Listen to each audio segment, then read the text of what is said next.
하나님 말씀 창세기 1장에서 봅니다. 창세기 1장 26절로 우리 28절까지 보도록 하겠습니다.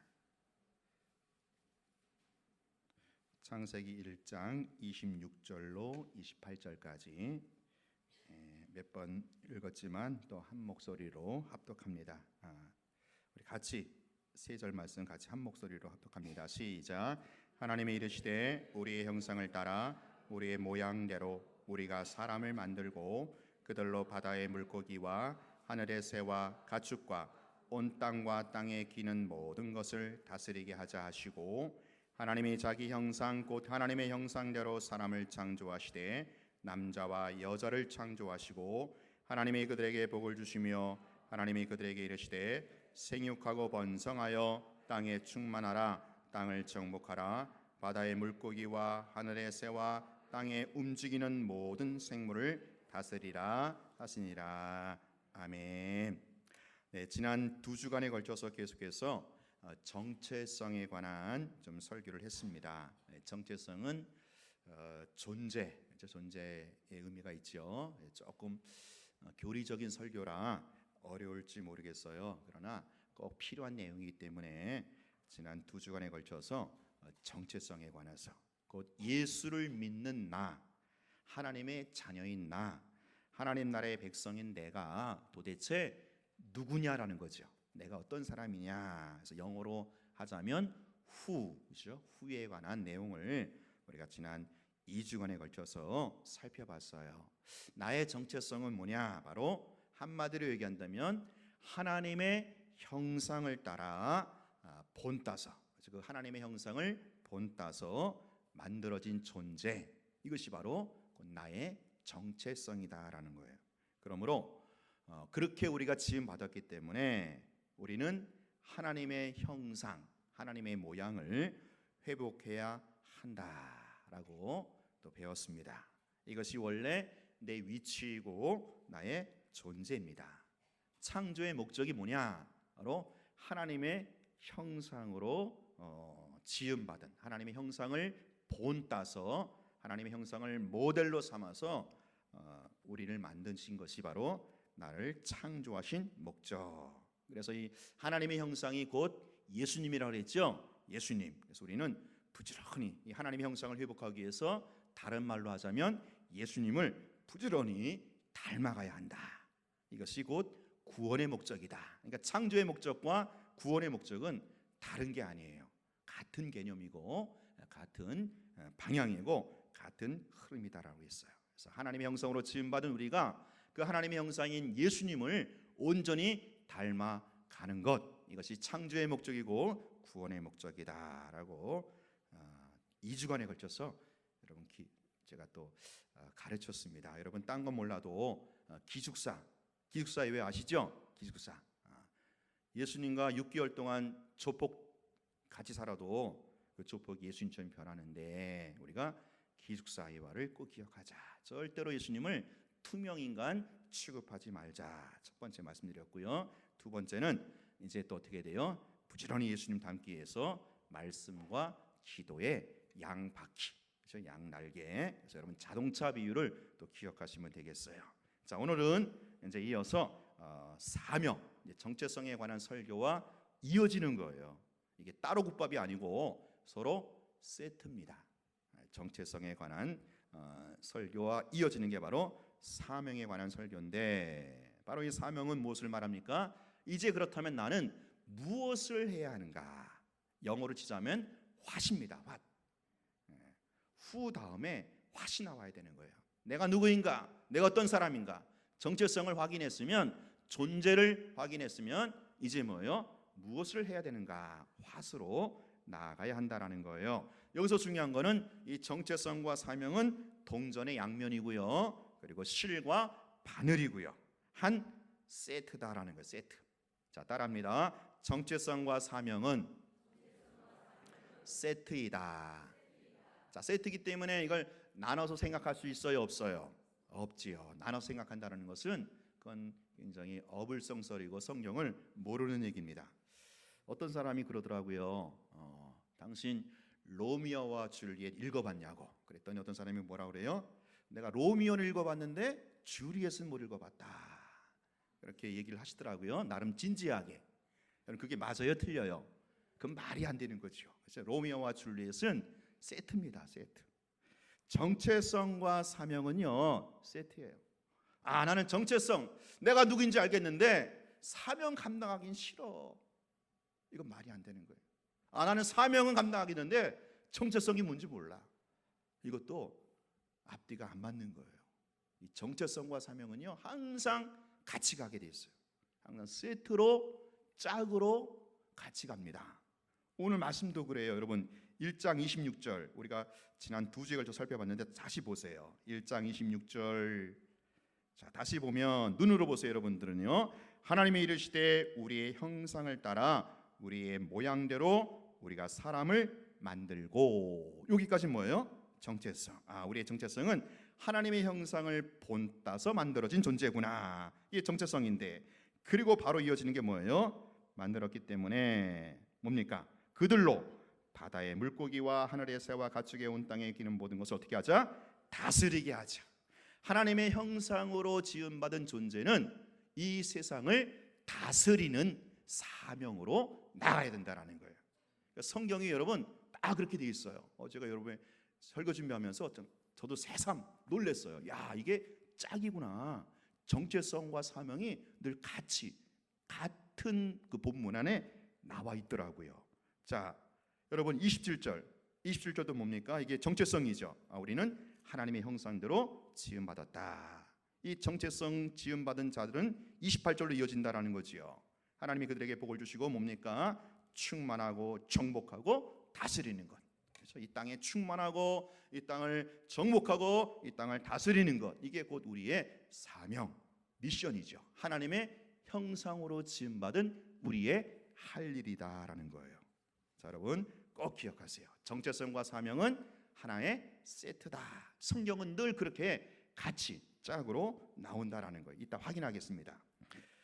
여러분 그 미국의 스탠퍼드 대학이나 하버드 대학 들어보셨죠? 혹시 뭐 관계 있는 분 계셔요? 스탠퍼드나 하버드 대학에 관계 있는 분들 있을 거예요. 본 친척 중에 세계적인 대학이죠. 아이비 리그라고 해서 정말 세계의 그 영재들이 천재들이 가는 대학인데 이 세계의 그 최고의 명문에 한국 유학생들하고 한국 2세대들이 굉장히 많이 들어간다고 합니다. 여러분 한국 사람들 굉장히 똑똑하잖아요. 그리고 참 이 아이비 리그에 특별히 스탠포드나 하버드 대학에 한국 사람들이 많이 들어가는데 애석하게도 많이 들어가는 것만큼 또 많이 탈락을 한대요. 졸업까지 마치지 못하고 탈락하는 비율이 한국 사람들이 가장 높다고 합니다. 원래 이제 미국 대학이 그렇잖아요. 미국 대학이라는 게 들어가기도 힘들지만 그 졸업하기가 더 힘들다고 하지 않습니까? 우리나라 대학은 뭐 들어가긴 힘들어도 뭐 졸업은 쉽다고 하는 거에 비해서 미국은 이제 그런데 어쨌든 한국 사람들이 이런 그 스탠포드나 하버드 대학에 이제 한국 사람들이 한국 2세대나 한국 교사님들 들어가는데 졸업하지 못하고 중도에 탈락하는 비율이 약 44%래요. 44%. 여러분 44%는 뭐예요? 2명 중에 거의 1명은 탈락한다라는 거예요. 그 좋은 대학에 들어가가지고 그 좋은 대학에 머리 싸매갖고 들어갔잖아요. 근데 졸업 못하고 중도에서 뭐 자퇴를 하든 휴학을 하든 뭐 졸업 학점이 안 돼갖고 어떻게 되든 44%. 중국 사람들은 중국 유학생들이 약 30% 된대요. 그 중도에 탈락하는 비율이. 그리고 인도 사람은 약 20%대. 그리고 유대인들은 10%. 하여간에 이 아이비 리그에서 들어간 사람들 중에서 그 탈락하는 비율이 한국 사람이 가장 많다. 뭐 심지어는 하버드 대학 같은 경우는 그 하버드 대학 공부벌레잖아요. 하버드 대학 공부벌레. 들어가기도 어렵지만 졸업하기가 더 어렵다고 하잖아요. 그냥 머리 싸매고 그냥 뭐 죽기 살기로 공부해야 되는 게 하버드 대학이잖아요. 그래 졸업을 하죠. 거기서도 하버드 대학에 탈락하는 사람들의 90%가 심지어 한국 사람이다. 뭐 그런 얘기가 있다고 합니다. 그래서 이거에 대해서 왜 그럴까? 왜 한국 사람들이, 한국 유학생들이 왜 유독 그 좋은 대학에 들어가서 탈락하는 비율이 높을까? 여기에 대해서 어느 교수님이 참 좀 인사이트가 있는 그런 지적을 했더라고요. 한국 사람들이, 한국 유학생들이 그 좋은 대학에 들어가서 이렇게 탈락하는 비율이 높은가? 그것은 한국 학생들이나 한국의 학부모님들의 의식 구조에 문제가 있다는, 의식 구조. 어떤 의식 구조냐? 오로지 스탠포드, 오로지 하버드대에 들어가는 것만 목표로 한다라는 거예요. 오로지 그냥 죽을 뚱살뚱 나는 하버드에 들어가야 돼, 나는 스탠포드에 들어가야 돼. 그래가지고 들어갔단 말이에요. 목표 달성했죠, 나름. 근데 그걸로 끝난다는 거예요. 그걸 끝이라는 거예요. 정말 그 좋은 대학에 들어가서 앞으로 내가 대학 생활을 어떻게 할 것이고, 어떤 교수님을 만나갖고 어떤 리포트를 쓸 것이고, 어떤 주제를 연구할 것이고, 또 대학 졸업하고 나서 이후에 내가 내 인생을 어떻게 설계될지, 이거는 전혀 없어요. 전혀 없어요. 그냥 오로지 그냥 중고등학교 다닐 때 죽을 뚱살도 그냥 대학만 가는 거예요. 대학만. 여러분, 이게 우리 한국의 현실도 그렇지 않습니까? 오로지 뭐요? 서울대, 오로지 S대야, S대. 그래가지고 막상 S대 들어갔어요. 들어갔는데 물론 다 그런 건 아니지만 참 안타까운 일이, 많은 학생들이 막상 들어가고 나서 허무한 거예요. 허탈한 거예요. 목표 달성했으니까 그게 끝이에요.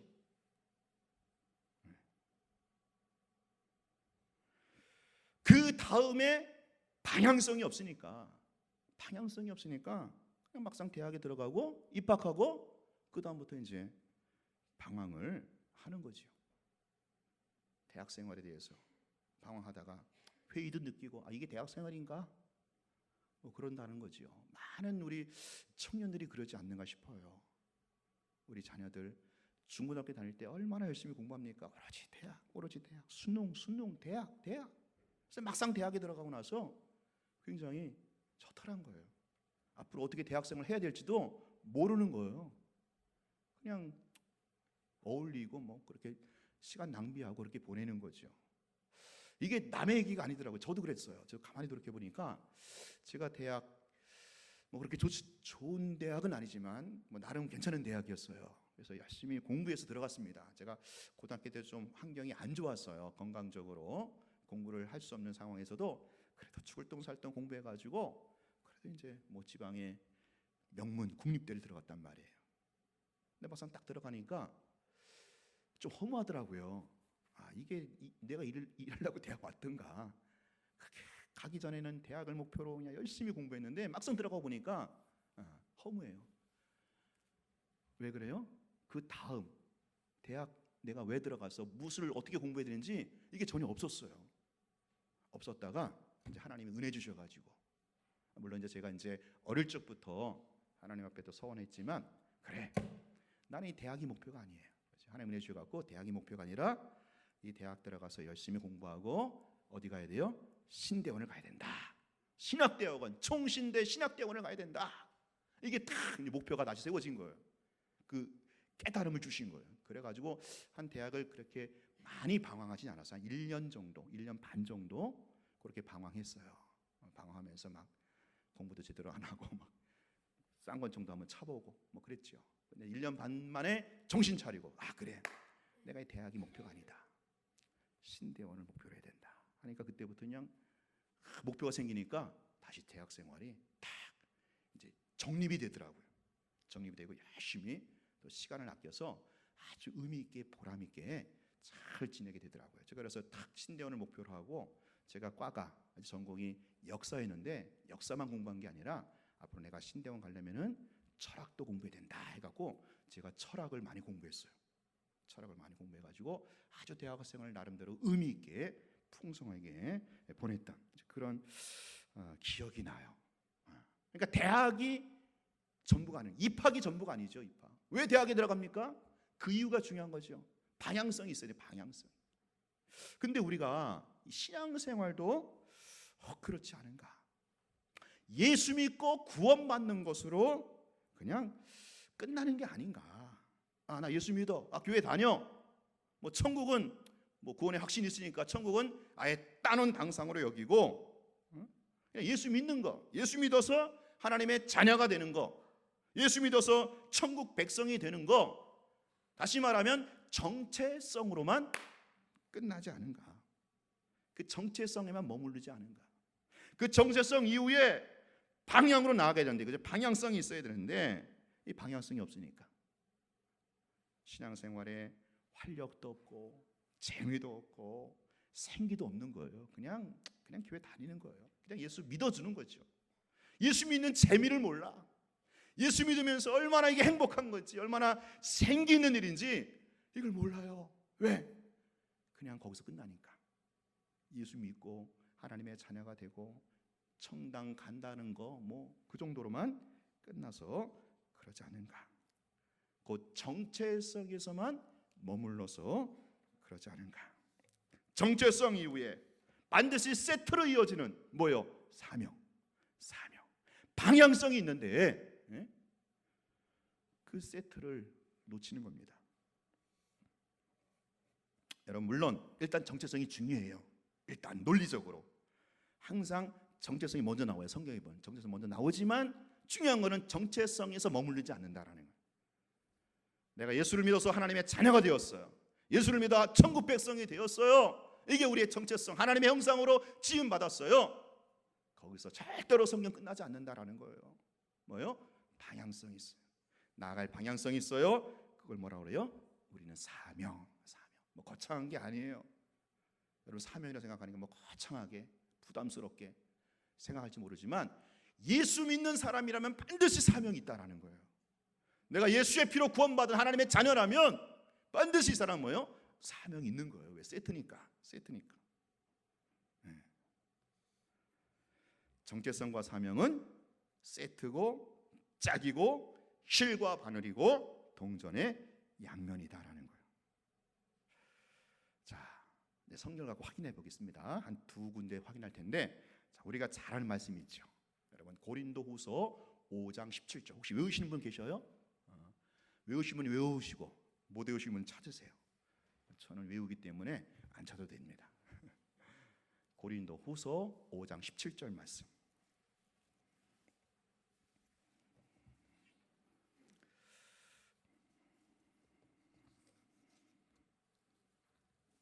자, 우리 같이 한번 읽거나 혹은 외워보도록 하겠습니다. 시작. 그런즉 누구든지 그리스도 안에 있으면 새로운 피조물이라.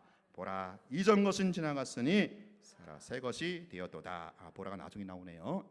한 번 더 읽겠습니다. 시작. 그런즉 누구든지 그리스도 안에 있으면 새로운 피조물이라. 이전 것은 지나갔으니 보라, 새 것이 되었도다. 할렐루야. 얼마나 좋은 말씀이에요, 그렇죠? 예수 안에 있으면, 예수만 믿으면 우리는 뭐요? 새로운 피조물. 우리 한국 사람들 얼마나 새거 좋아합니까? 새거 좋아갖고 그냥 핸드폰도 금방 바꾸잖아요. 얼마나 좋은 말씀이지 몰라. 그래, 예수 믿으면 예수 안에서 우리는 새로운 피조물이다. 할렐루야. 아멘이시죠? 근데 거기서 끝난다는 문제는 고린도후서 5장 17절에서 끝난다는 거예요. 나가 새로운 피조물이 되었구나. 나의 정체성은 새로운 피조물이다. 하나님의 자녀다. 여기서 끝나는 거예요. 근데 보세요. 5장 17절로 끝나는 게 아니고 18절, 19절 말씀으로 사실 이어지는 겁니다. 이게 서로 이어져 있는 말씀이에요. 세트로 이어지는 말씀. 자, 18절, 19절 읽겠습니다. 시작. 모든 것이 하나님께로서 났으며 그가 그리스도로 말미암아 우리를 자기와 화목하게 하시고 또 우리에게 화목하게 하는 직분을 주셨으니 곧 하나님께서 그리스도 안에 계시사 세상을 자기와 화목하게 하시고 그들의 죄를 그들에게 돌리지 아니하시고 화목하게 하는 말씀을 우리에게 부탁하셨느니라. 할렐루야. 뭐예요, 여러분? 18절 19절 정체성이에요, 사명이에요? 사명이잖아요. 사명. 어떤 사명? 그리스도 안에서 새로운 피조물 된 사람은 이렇게 살아야 된다라는 거예요. 그렇죠? 화목해 하는 일로, 피스메이커로 화목해 하는 말씀을 부탁받았다라는 거예요. 화목해 하는 직분을 받았다라는 거예요. 이게 여러분 16절 말씀하고 딱 이어지는 거예요. 따로 국밥이 아니라니까요. 왜 우리가 그리스도 안에서 새로운 피조물이 되었습니까? 왜 새 것이 되었습니까? 뭐예요? 화목케 하는 직분을 감당하라고, 화목케 하는 말씀을 전하라고. 어디를 향해서?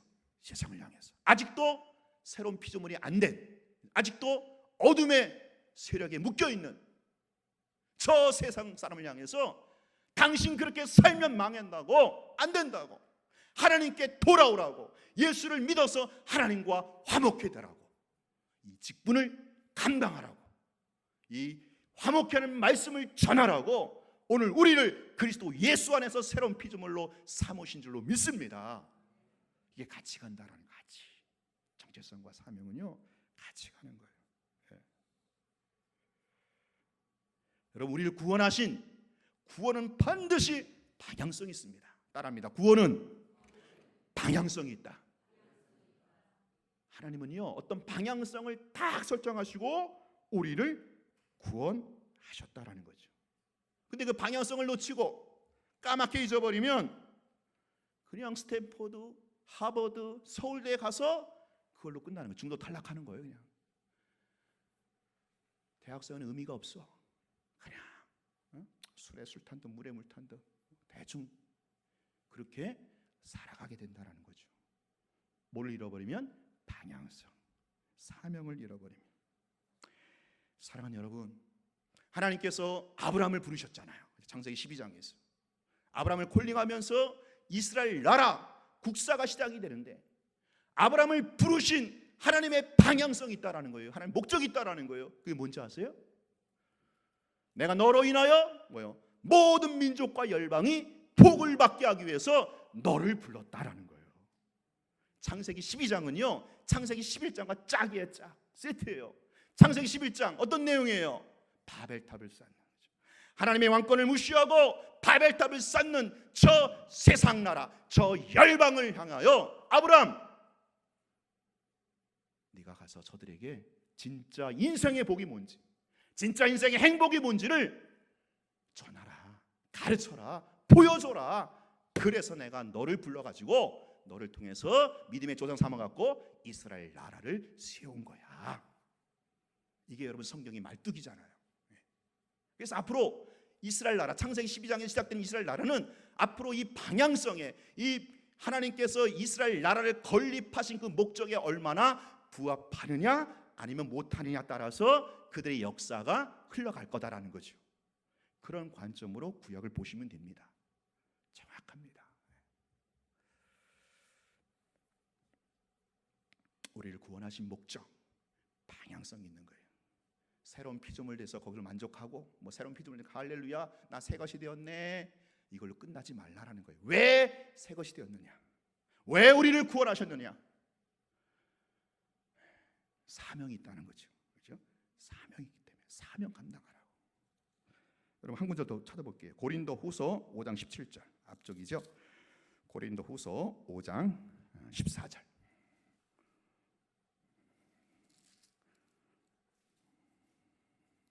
읽겠습니다. 시작. 그리스도의 사랑이 우리를 강권하시는도다. 우리가 생각한데 한 사람이 모든 사람을 대신하여 죽었은즉 모든 사람이 죽은 것이라. 자, 예수 그리스도께서 죽으심으로, 둘째 아담 한 사람이 예수님이 죽으심으로 우리의 모든 죄가 사해졌습니다. 이게 하나님의 사랑이죠. 주님의 사랑. 그래서 우리는 뭐요? 죄 사함을 받은 새로운 피조물이 됐어요. 정체성의 사명이에요. 5장 14절은 정체성이죠. 정체성. 예수 그리스도의 죽으심으로 죄 사함을 받은, 그죠? 하나님의 사랑받는 자녀. 이게 우리 정체성이죠. 그런데 거기서 끝나지 않는다라는 거죠. 14절은요 그걸 끝나지 않습니다. 15절 16절 15절만 읽겠습니다. 15절 시작. 그가 모든 사람을 대신하여 죽으심은 살아있는 자들로 하여금 다시는 그들 자신을 위하여 살지 않고 오직 그들을 대신하여 죽었다가 다시 살아나신 이를 위하여 살게 하려 하심이라. 정확하죠? 정체성의 사명이에요. 15절은 사명이잖아요. 사명. 그렇죠? 14절에서 정체성을 얘기하죠. 예수 그리스도께서 우리를 대신하여 십자가에 죽으셨다. 그 죽으심은 15절에서 뭐예요? 이제부터는 우리 자신을 위하여 살지 않고 우리를 위하여 대신 죽으신 그분 예수를 위하여 살게 하도록 예수님이 우리를 위해 죽으셨다라는 거예요. 정체성과 사명은요 세트예요. 세트. 같이 간다라는 거예요.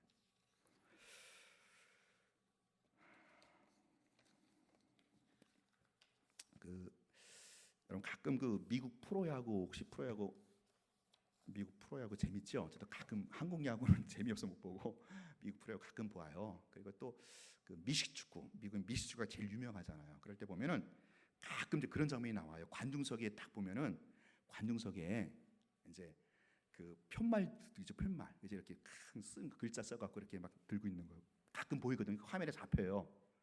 근데 가끔 저런 게 나옵니다. 어떤 사람이 존, John, 존 3장 16절. 그게 뭐예요? 요한복음 3장 16절. 그거를 딱 이제 가리키는 거죠. 자, 우리 요한복음 3장 16절 다 외우시죠? 시작. 하나님이 세상을 이처럼 사랑하사 독생자를 주셨으니 이는 길을 믿는 자마다 멸망치 않고 영생을 얻게 하려 하심이라. 우리 기독교 성경의 핵심 요절이잖아요. 그렇죠? 하나님 우리를 사랑하셔서 예수님을 보내셔서 그 예수를 믿는 자는 멸망치 않고 영생을 얻는다. 그렇죠? 그걸 이제 선전하는 거예요. 참 대단한 사람이죠. 그게 이제 그 자리가 굉장히 비싼 자리예요. 카메라에 잡히는 자리가 막 안표를 아마 얼마씩 줘도 얻기는 쉽게 얻지 못하는 그런 자리. 근데 그 사람 뭐예요? 그게 사명이야, 사명. 그렇죠? 사명. 근데 그게 이제 그 사명을 누구한테 보이는 거예요? 부신자들, 수많은 수천 수억의 텔레비전 시청자들에게 다 그죠 무언에 전도하는 거지요. 봐라, 요한복음 3장 16절. 사명 감당하는 그 사람은 사명 감당하는 거죠. 그래서 우리는 그걸 보면서 저 사람은 뭐예요? 사명 감당하고 있는 거예요. 근데 그 내용은 뭐예요? 또 이제 정체성에 관한 내용이잖아요. 그죠? 사실 그 내용은 예수를 믿는 자는 멸망치 않고 영생을 얻는다. 그 정체성에 관한, 그래서 예수 믿으면 우리의 존재가, 우리의 신분이 어떻게 변한다. 그 구원에 관한 얘기를 하지만 그 이면에는 또 그 사명을 감당하고 있는 거죠. 그러니까 우리가 그 표를 보면서 그 밑에 우리는 또 다른 글자를 봐야 돼요. 뭐예요? Acts 1장 8절. 사도행전 1장 8절. 그 사명을 그 사람은 감당하고 있는 거예요. 자, 사도행전 1장 8절 같이 외울까요? 시작. 오직 성령이 너희에게 임하시면 너희가 권능을 받고 예루살렘과 온 유대와 사마리아 땅끝까지 이르러 내 증인이 되리라. 그죠? 사도행전 8절 말씀. 우리를 뭐요? 구원하신 목적이죠. 우리를 구원하신 구원의 방향성이에요. 이거 놓치면 안 되는 거예요. 이거 붙들고 있어야 돼요. 예수님의 지상 명령이잖아요. 예수님의 유언과도 같은 말씀이에요. 딴 건 다 흔들어도 유언은 들어야 되지 않겠어요? 우리 청개구리 아시잖아요. 청개구리. 말 더럽게 안 듣다가 마지막에 그 엄마 청개구리 유언은 듣잖아요. 유언. 그 맨날 비 올 때 그냥 깨굴깨굴 운다고 하는 전설의 고양이 내려오잖아요.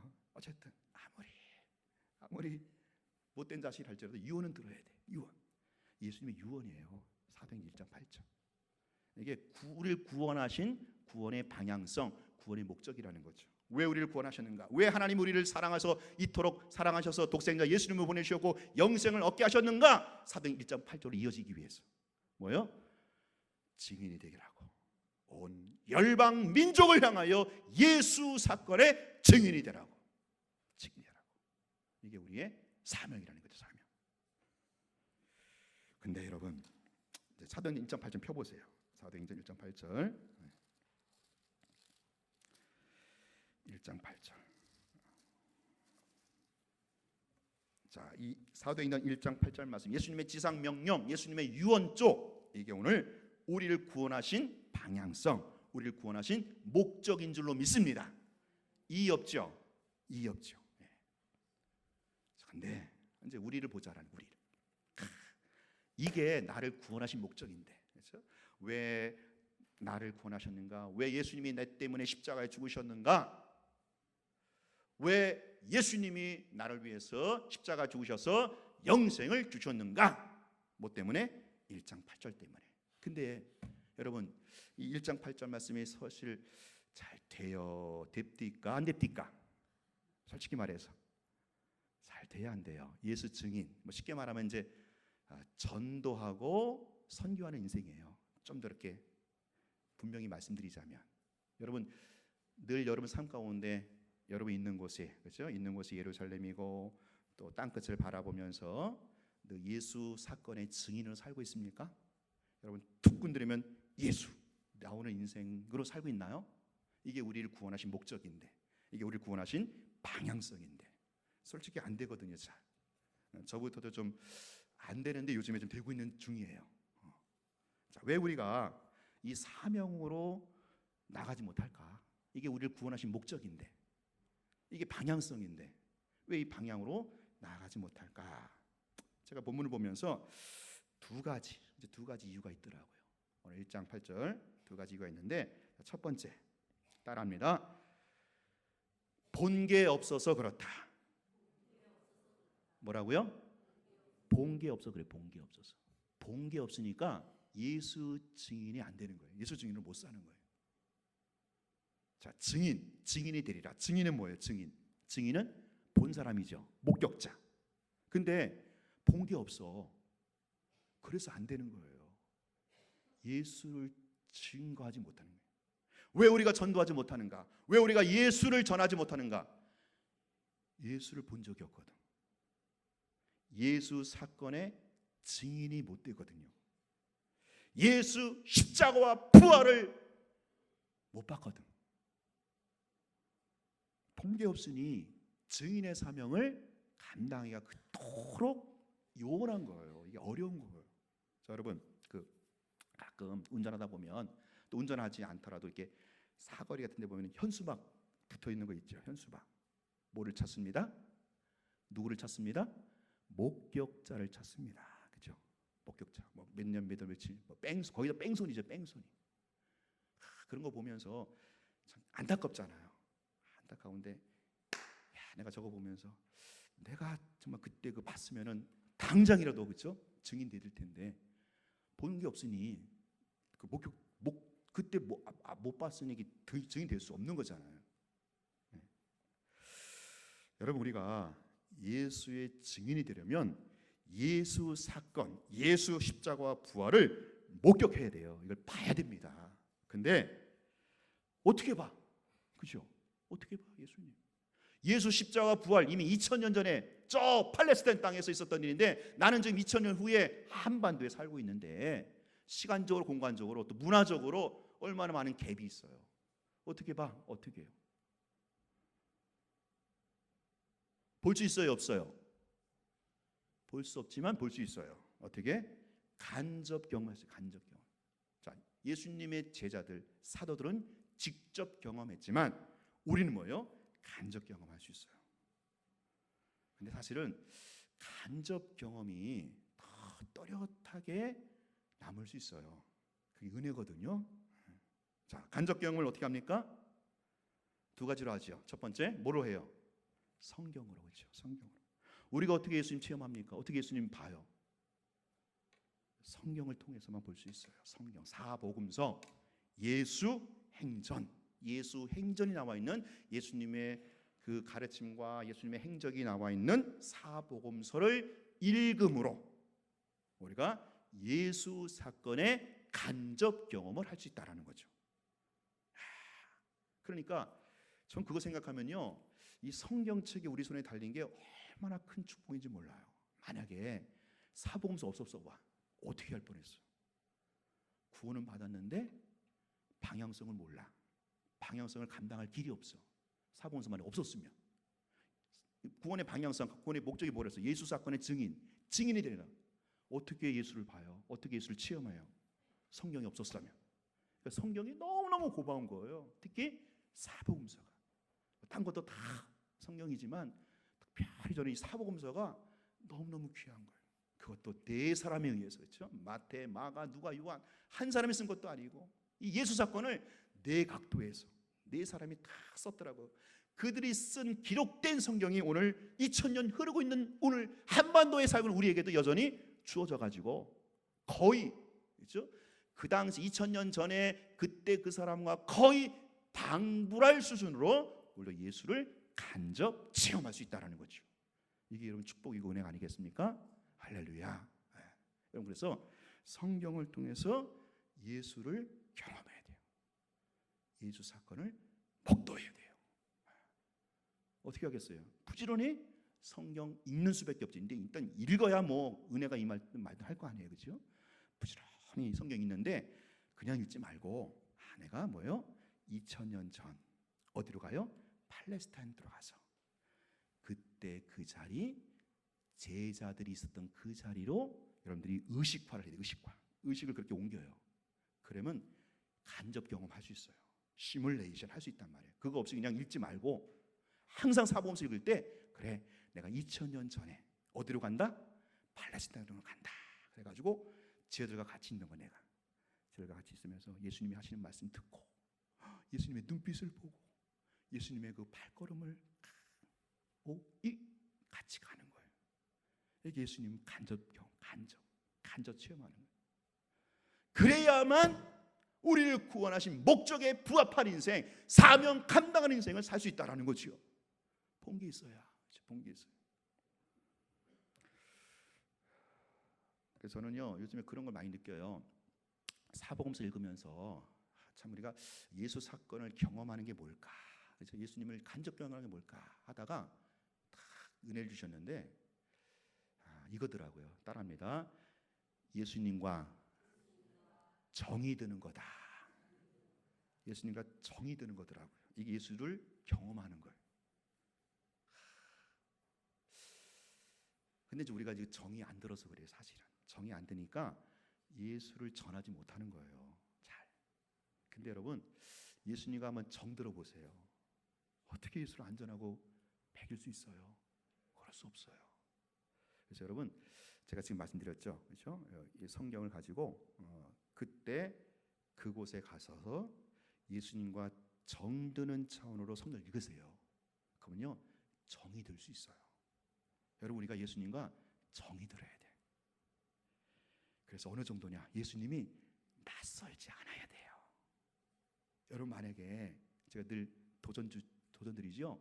오늘 밤에 1박 2일 동안 여러분 예수님과 단둘이 1대1로 MT 가보라고 생각해 보세요.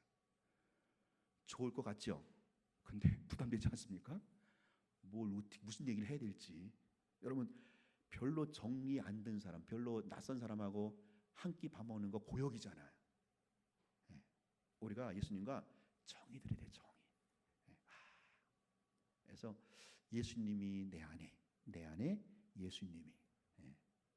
그런 차원으로 여러분 사복음서를 읽었으면 좋겠어요. 그렇죠? 그러면 그 사람은 증인이 됩니다. 증인이 되어야 한다 이게 아니고 오늘 보세요. 증인이 되리라. 예수님과 정든 사람, 예수님과 함께 그때 그 자리에서 시뮬레이션, 예수님과 함께 동고동락한 사람은 뭐예요? 예수님을 당연히 전하게 되는 거예요. 예수 사건의 증인이 되는 거예요.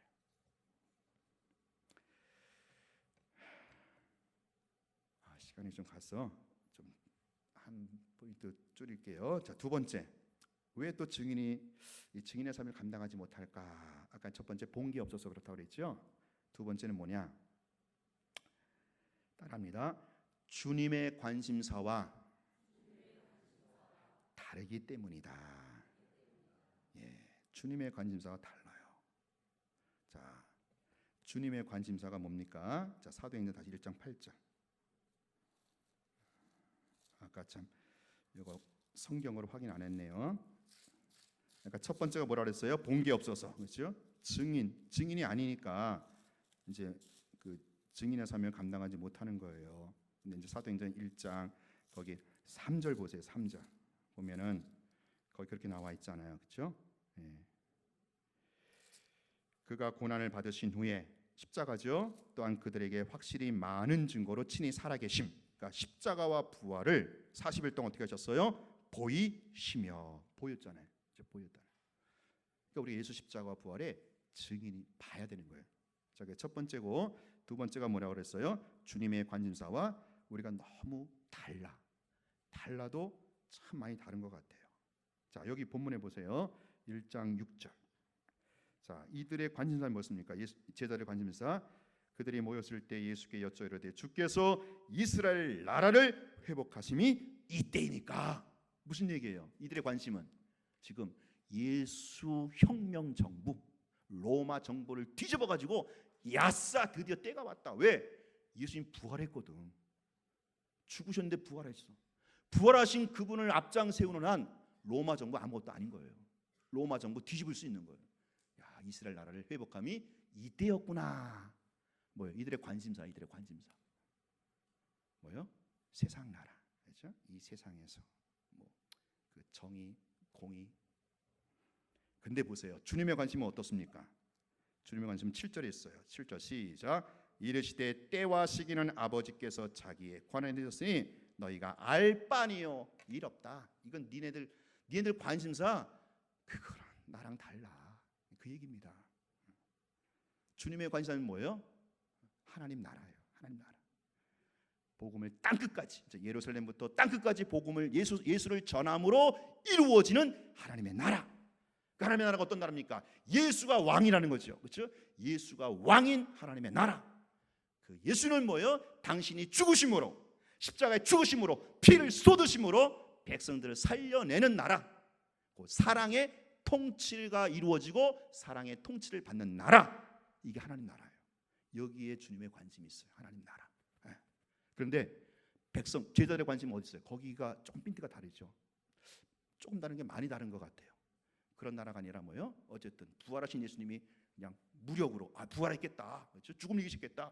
로마 정부 그냥 확 어떻게 확 한번 확 해가지고 로마 정부 뒤집고 예수가 왕. 그런 식의 나라를 꿈꾼 거죠. 관심이 달라요. 관심이. 세상 나라. 세상 나라. 어떻게 보면은 힘과 폭력으로 이루어지는 세상 나라. 이게 제들의 관심이었다면 하나님 예수님의 관심 뭐예요? 그게 아니라 사랑으로, 희생으로 이루어진 하나님의 나라. 관심사가 다른 거예요. 그러니 증인이 안 되는 겁니다. 관심사가 다르니까. 여러분, 우리 사춘기 자녀들 키우는 사람들, 우리 부모님들 그런 경험 있잖아요. 사춘기 뭐놓고 그냥 3시간이나 4시간이나 그냥 주구장창. 야, 너 그렇게 사는 게 아니야. 인생이 뭔지 알아? 공부를 어떻게 되는지 알아? 막 그냥 연설해요. 피를 튀어가면서 그냥 3시간 4시간 붙잡아 놓고.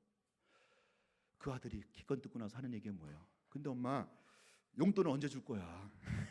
용돈 얼마 줄 거야? 억장 무너지는 거예요. 억장. 부모는 억장이 무너지죠.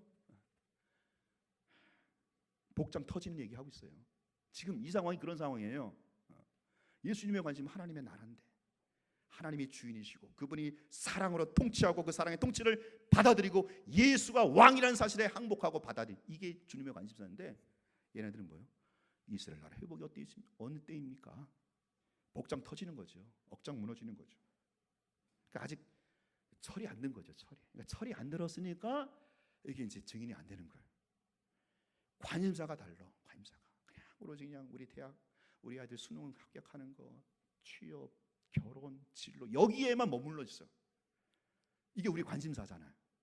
근데 주님의 관심은 물론 그것도 아시지만, 그렇죠? 그것도 샤케나신 하나님이니까 그것도 헤아리시지만 주님의 관심은 더 틀이 크지 않습니까? 그렇죠? 큰 틀.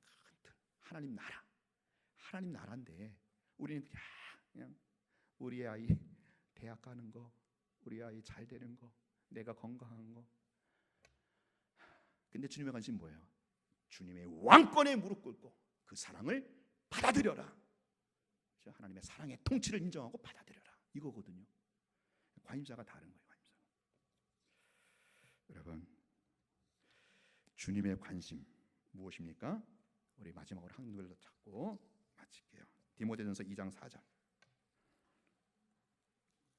디모데전서 2장 4절.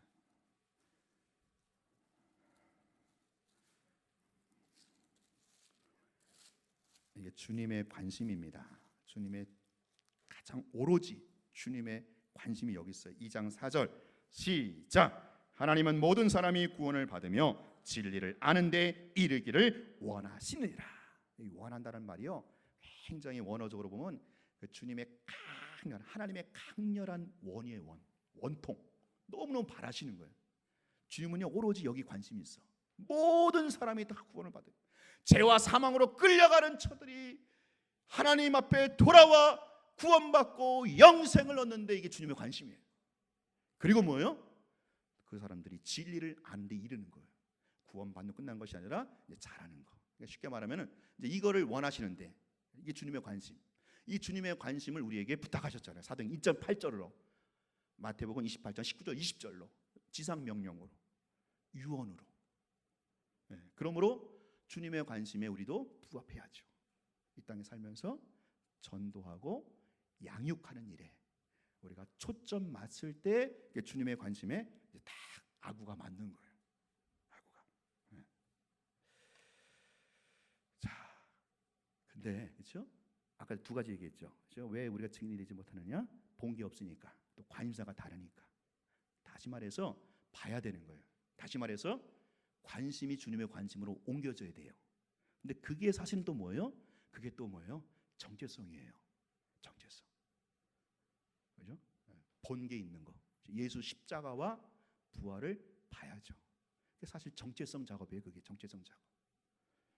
그리고 주님의 관심사에 나의 관심을 두는 거. 이것도 정체성입니다. 그러니까 이 정체성과 사명은 아주 긴밀하게 이렇게 맞물려 있다라는 거예요. 맞물려 있다라는 거예요. 정체성 따로 사명 따로가 아니라, 그렇죠, 여러분? 제가 이제 3주 결론 내는데 이겁니다. 그렇죠? 정체성과 사명은 세트고 맞물려 있다. 그래서 항상 내가 누구인가. 여러분 보통 존재가 아니에요. 여러분 한 사람을 구원하기 위해서, 여러분에게 영생, 하나님의 생명을 주시기 위해서, 여러분들이 결코 지옥으로, 영원한 멸망으로 가지 않게 하기 위해서 하나님이신 그분이 당신의 생명을 내어주셔서 구원받은 그런 존재라는 거예요. 그런 존재라는 거예요. 내가 존재가 얼마나 귀한 존재인지 몰라요. 나의 정체성. 거기로 끝나는 게 아니라 뭐예요? 예수님의 형상을 닮아가는, 예수님 닮아가는 거예요. 내가 누군데 어떻게 예수님 닮아가나? 그런 존재를 부름 받았다니까요. 영광이죠, 특권이죠. 이게 우리 정체성. 그래서 우리는 뭐예요? 이제 그런 사람은 사명을 감당하는 거예요. 땅 끝까지 이르러 예수 사건의 증인이 되는 거예요. 그 예수 사건의 증인이 되기 위해서 다시 또 정체성 작업해야 돼요. 사복음서를 통해서 예수님과 함께 시뮬레이션, 간접 경험, 그리고 늘 우리의 관심사, 그렇죠? 관심사가 큰 틀 봐야 돼요. 하나님 나라, 하나님 나라. 이 땅에서 여러분 그렇잖아요, 그렇죠? 물론 발등에 떨어진 불이 있죠. 내 자식, 우리 가정, 돈 문제, 건강 문제, 발등에 떨어지지만 그 발등에 떨어진 불 끄면 또 뭐 할래요? 근본적인 건 아니잖아요. 근본적인 영생의 문제. 하나님이 영생을 우리에게 주시기 위해서 이 예수를 왕으로 인정해라, 받아들여라. 하나님의 사랑의 통치를 받아들여라. 그러니까 자꾸 이게 정체성과 사명이 같이 간다라는 것 기억하시고, 여러분의 존재는 하나님의 형상으로 지음받은 존재입니다. 여러분 한 사람을 구원하기 위해서 하나님께서 당신의 생명을 내어 주셨습니다. 그러므로 이제 우리는 뭐예요? 열방으로 나가야 돼요. 이웃을 나가야 돼요. 이웃을 열방을 향해서 당신들 그렇게 살면 안 된다고. 나처럼 내가 예수 믿고 보니까 이렇게 좋더라고. 내가 예수 믿고 보니까 예수님 닮아가는 게, 하나님 형상을 회복하는 게 이렇게 행복한 거라고. 다른 사람에게, 이웃에게 더 나아가 땅끝 열방을 향하여 사명 감당하시는 여러분 인생이 되시기를 주의 이름으로 축원합니다. 우리 찬양 부르시면서 준비하신 예물 하나님께 드리도록 하겠습니다. 세상